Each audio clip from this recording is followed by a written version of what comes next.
Hello everyone, I'm Brian. Today I'm reacting to how does Grihastha shape your future? The householder stage of life. So I'm guessing this is the next part after the Brahmacharya stage. But anyways, let's go and get started.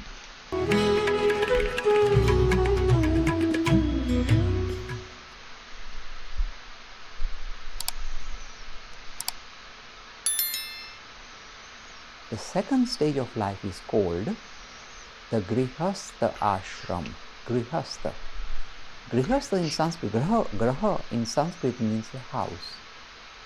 So Grihastha means starting a householder stage of life. It's called householder. That means you basically have a family and a place to live in. House. It's called a householder stage of life. So the second stage is after you finish your studies, you begin your second stage of life where you are becoming now a family man with your own household maybe. So this is the second stage of life, the householder stage, the Grihastha ashram. I do wonder how that is now. I mean, I am curious about how is this in the past. Like, again, hopefully we hear an age range for this, but like, does everyone who gets to the stage own a house? That's pretty freaking good. That's really good. And I think it's more of a community thing where, when someone comes to age, people get together to help build a house. And mind you, this is more like a village type setting because everyone's close knit and everyone helps each other out. There's a little bit of bartering, of course. Um, I'm thinking more like the Amish in America, where they're a very close knit community, and when a house needs to be built or a barn needs to be built, they all get together and do it together. And that's the way I think of how a lot of our people, just people in general, in the past do, especially when they're very small. It's like, yeah, there's I don't know how many people in a village, but it's however however many. That's generally speaking, the smaller the village is, the more close knit they tend to be because they have to help each other to survive. So, um, and now you think about it in modern day, like today, things just gotten so expensive. Is that even possible to get? Again, depending on what the age range is, like, is it possible to be a householder? I mean, at the age that hopefully he'll reveal, it's like at the age of 16, you'll own a house. Like, good lord, not anymore. Maybe 40. Yeah, after saving all my money. But anyways, yeah, it's a different time period. In the Grihastha ashram, your aim is to make money, to acquire wealth, to create wealth. But the skills you picked up in the first stage of life should now be put to use. So you start, if you have studied medicine or done whatever subject in university, it's time for you to start earning money. Not just sit back and say, oh, I've studied, I just sit now and sit at home. You must start working. So the second stage of life is marked with the key word create wealth. Remember the aims of Hindu life, artha, create money, make money, wealth. So it doesn't mean teach you be a poor, it doesn't teach things like, say, make money. Suppose you say, I want to become a millionaire. So good for you, make millionaire, be a millionaire.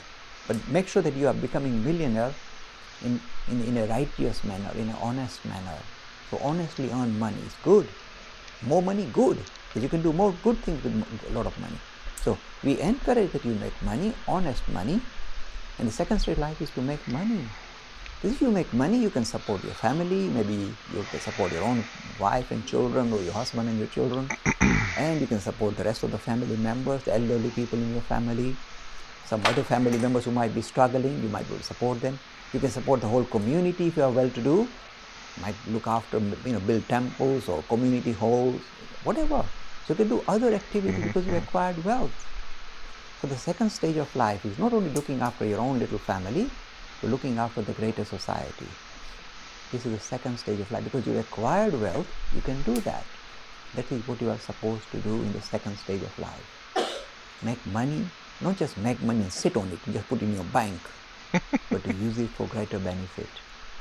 Now, the second stage of life is marked by another ceremony. Just like the first stage is called the Janoi ceremony, the second stage of life is marked by, not for everybody, but for many people, with the Viva ceremony. Viva means getting married. So in the first stage of life, we say no lovey-dovey. In the second stage, we say no problem, we get you married.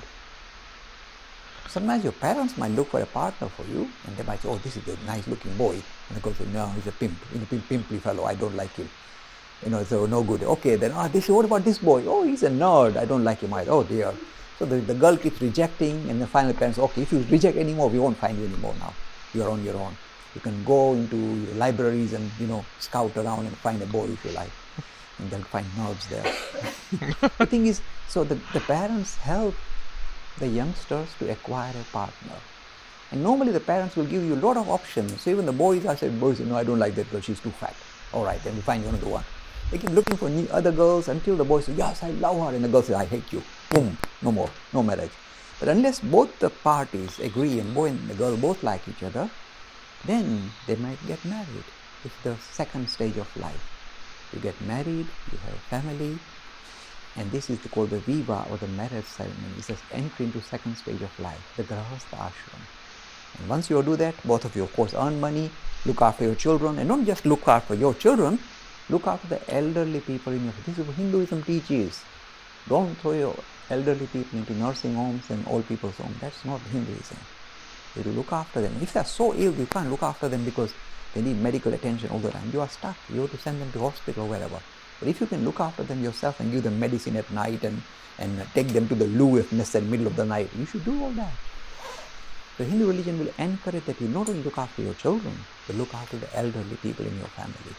Don't chuck them away. They will spend all their life looking after you. It's time for you to look after them. They don't want to die in some nursing home with some nurse saying, okay, this person died. They want to stay with the family and say, I'm now going, and the family gathers around and they feel nice and comfortable. So you must look after not only the children, but the elderly people and other people in your society, in your community, in your family. So this is the second stage of life. Now the second stage of life is very important because this is the financial foundation of the whole Hindu society. Where does the money come for the student when he studies?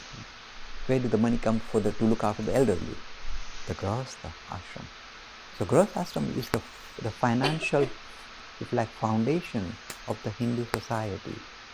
It's a very important stage, second stage, because this is where you lift up the whole society, look after everybody, because that's where the money is. It's normally the Grihastha person, a family or a couple that's earning money who can support the family, pay the bills, pay the fees of the students, pay for all the expenses of holidays and everything, or looking after the elderly. So the second stage is very important. It's a financial, if you like, foundation of the Hindu society, the second stage of life. You didn't really give an age range, but again, I'm assuming this was kind of created back in the way back time, so I guess maybe around 16, I'm assuming is that time period. But like, what could you do? Again, I guess so. So I'm assuming the very first part of that is, of course, you've studied. Now time to get a job, and then and to earn the money to get your own place. But he never gave an age range, though. I just don't. I guess there may not be a hard set age range. It could vary. I'm guessing between 16 to like maybe 21 or 22. And then like how much was a house back then considering today's stage? Jeez, and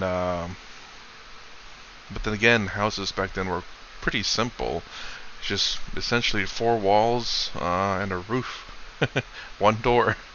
No insulation or AC units, or maybe not even running water. You just have a barrel outside to catch the rain, and an outhouse in a sense. But yeah, I guess I was hoping for an age range here so we can see like when do people in this particular stage start, how long is the learning period of the brahmacharya, and